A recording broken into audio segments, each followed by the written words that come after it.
amazing to be walking the streets Someone of DC. just walked by that we know.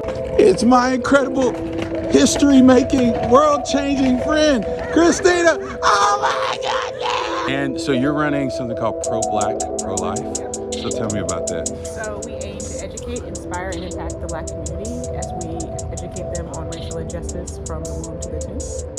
I had an appointment to die. Way a baby can't defend themselves in the womb. Both of those lives matter, and both of those lives deserve to have someone speaking up for them.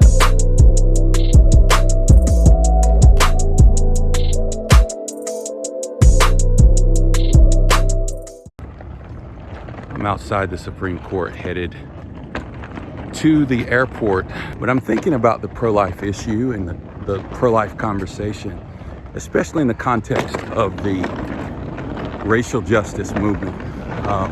Many people have adopted this phrase, who's pro-life now, or posting something about the value of a black life, and then marrying that post with where are the pro-lifers. There are so many passions and emotions attached to it, and there are justifiable grievances that people hold. I guess it just hurts knowing that there are people out here who belittle women for a potential decision, and these same people aren't going to step in and actually bear that responsibility with them. In the last couple of years, there's been more of an awakening in communities of color as it relates to the spirit of death and the systems that have been instruments of injustice and death for people of color, and more conversations around structural racism. And yet the industry for which the abortion movement is so radically advocating targets people of color. The issue uniquely affecting their community. Black women have the highest abortion rates, 17% higher than white women. And there's a gross cognitive dissonance and a disconnect because we don't really like to talk about or look at the issue of abortion and its disproportionate impact on our community, because those factions who consider themselves parties and people of compassion have so framed the conversation as a justice issue that is positive for people of color. Number of the impoverished single mothers that I went to church with, they were suffering under a need for reproductive rights in order to make ends meet. But our pastors from the pulpit would force upon them the idea that God would see you as guilty. Should your Christianity be governing the way you attempt to govern? I think everyone's morals and values helps govern. And I think that when we come here, listening to our constituents, we're listening to their morals and values. So I don't care who you are, whether it's Christianity, whether you believe in some other religion, whether you're non-denominational, whether you're atheist, everyone's morals and values decides where they govern. In my experience with the body of Christ, most Protestants may be theologically aligned with some pro-life ethic, many Protestants rather, or many evangelicals. But when it comes to boots on the ground and the people who have really been holding the line on issues concerning the unborn, I wouldn't say that the mainline evangelical denominations nor the Black Protestant denominations have been very vocal. If anything, the Catholic Church is the ones who are sidewalk counseling, protesting, and driving most of the stand against abortion in America. Just for example, in New York, a state which had the most pro kind of abortion rights regime before Roe v. Wade, that was ushered in part by Governor Nelson Rockefeller, who was a Republican. And some of the prominent opponents of that move were Democrats, often Catholic Democrats. If you think of kind of big name Democratic politicians today, some of those who were around in the 60s or 70s, so Richard Durbin or Joe Biden at one point were not pro-choice, in part because their parties weren't. So there was nothing preordained about our current party alignment on abortion. You're a lawyer. Yes. Do you think Roe v. Wade was wrongly decided? Do you think there is not a right, that abortion is not assured by the right to privacy? I believe it isn't. I do. I believe that under the right Supreme Court, it will be overturned. I don't believe it's a civil rights issue. It's my incredible history-making, world-changing friend, Christina. Oh my goodness! I didn't know what you were doing. I was like, is he recording? So this is my amazing friend, Christina Bennett, who is like a modern day Harriet Tubman / all other things amazing.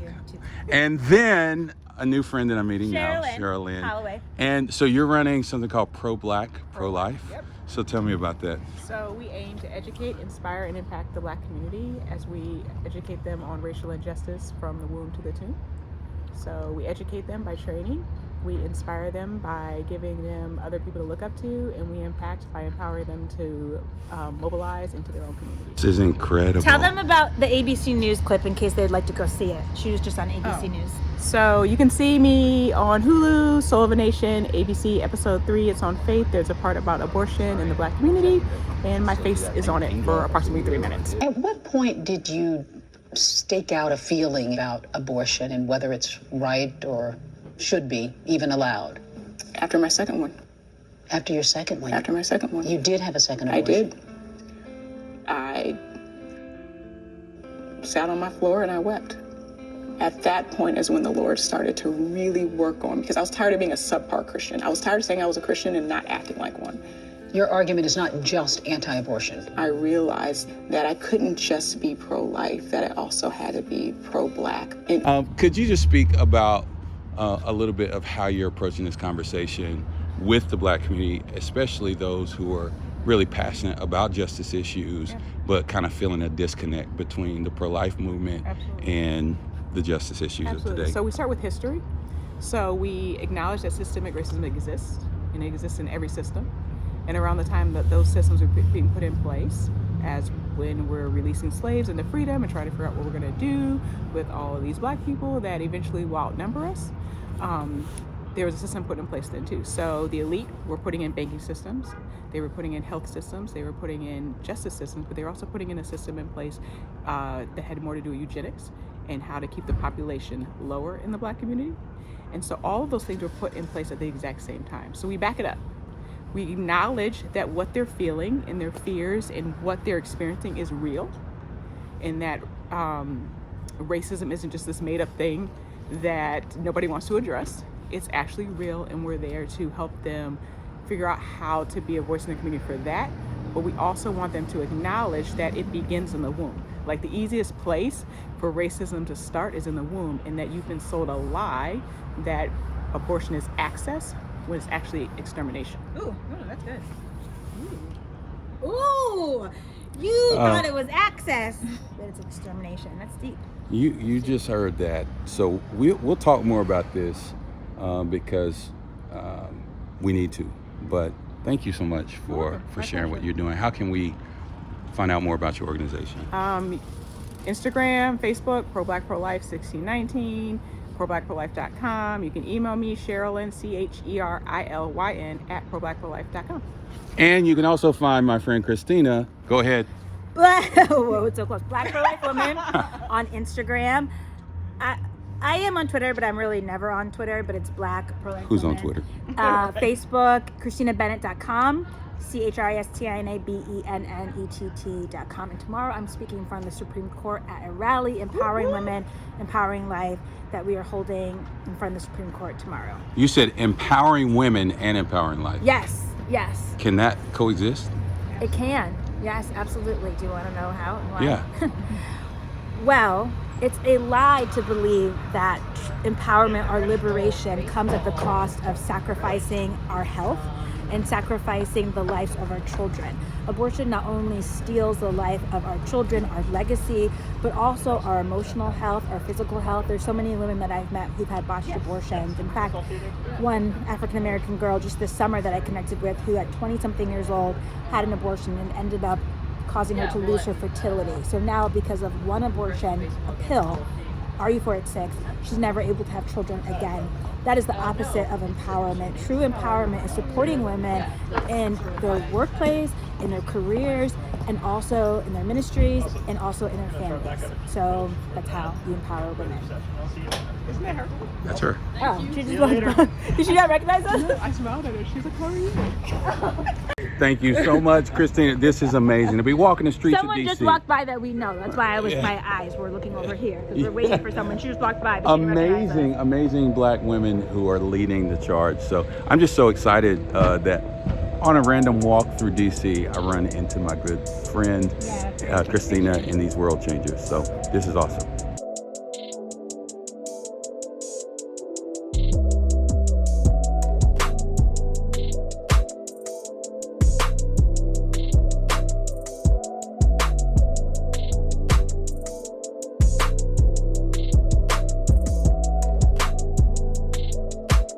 Because we should really have 1 million people here right now at 3:20 p.m. Eastern Standard Time, and not signed up for an event, but rather 1 million people on our knees, fasting and praying up until this point. My heart and my spirit is grieving. My name is Nick Vujicic. I'm board director of Abortion Free States, AFS.life, AFS.life, Abortion Free States. We must understand that this is huge. And this is the time that the church needs to wake up. Church, wake up from your coma. I had an appointment to die. Before I was born at Mount Sinai Hospital in Hartford, Connecticut, my mother scheduled to abort me. She paid for an abortion because she felt forced by my father. As an unwed, pregnant woman, her spiritual mentor said, if you come back to this church, I'll put my foot in the door and not let you in. Afraid and alone, she decided to end my life. A hospital janitor saved me. She approached my mother in the hallway when she saw her crying. The janitor asked her a simple life-saving question. Do you want to have this baby? My mother said yes. And the janitor said, then God will give you the strength. That day, a janitor offered my mother true empowerment.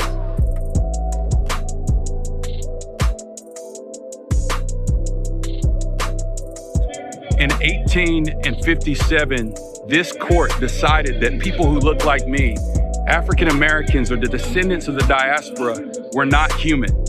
And so it decided that this justice system in America was not created for people of color, and therefore we had no access to the U.S. Constitution, the Declaration of Independence, or the justice system. That precedent that stripped us of our humanity set the course for generations of people to come behind and set legal precedents that literally violate the image of God within humanity. And so this issue of the unborn is endemic even to the justice fight that we as a people of color in this nation have been fighting since being brought here against our will. And I want to say that in the book of 1 Kings, we see King Solomon, who gets set into a position of leadership. And the first case that he has to hear as a judge and a king is the case of two women who both had babies. One baby dies during the night. And so when that mother's baby had died, she grabbed the other woman's baby and said, this one is mine. Well, the mother who birthed that baby knew that that baby was hers. So they go before King Solomon, and he says, they argue their case. She says it's her baby. I know it's my baby. Even though our babies were the same age, I know my child. And so he says, all right, well, I'll solve this issue right now of the stolen baby. Why don't we take a sword and cut the baby in half? And the mother who actually birthed the child said, no, don't cut the baby in half. Just let her have it, because she would rather that child live than die. But the mother who claimed that it was her child screamed out, okay, cool, go ahead and cut the baby in half. She can take her half. That means that mother cared less about the life of the child than the birth mother. And Solomon knew that in deciding death for that baby, the wisdom of whose mother it was would come out in the pressure of that moment. The Bible says that the fear of the Lord is the beginning of wisdom. And so the wisdom of how a justice system treats a baby is the litmus test on whether or not that justice system actually has the capacity to be just. And so today, I believe we stand in a pivotal moment in our nation, a meridian moment, in other words, a zenith moment, where the iniquity of the blood of the millions of babes that have been shed, just as the iniquity of the blood of hundreds of thousands, if not millions of slaves that were seated in the soil of this nation and built this city on this ground in which I stand, cried out to God for generations, for justice, for truth. And I believe the blood of these millions of unborn are crying out. And there was a day of judgment in America that Abraham Lincoln even called the Civil War, where the shed blood of the slaves with the whip and the chain. In a moment, God began to judge this nation. And now we've been in a racial reckoning in this nation. We've been in a reckoning with our past. And even today, we're in a moment of reckoning. And so I'm believing that you would stand with me and let's cry out for true justice to be done.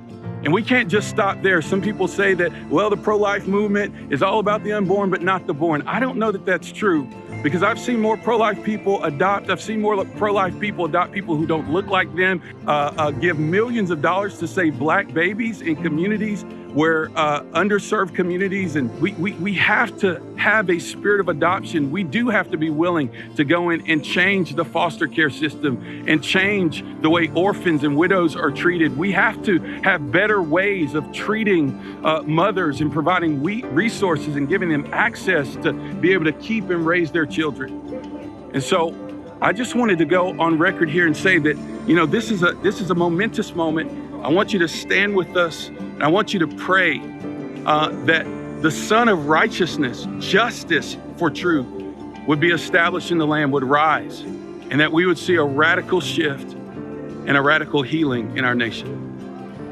Jesus, I plead your blood over my sins and the sins of my nation. God, end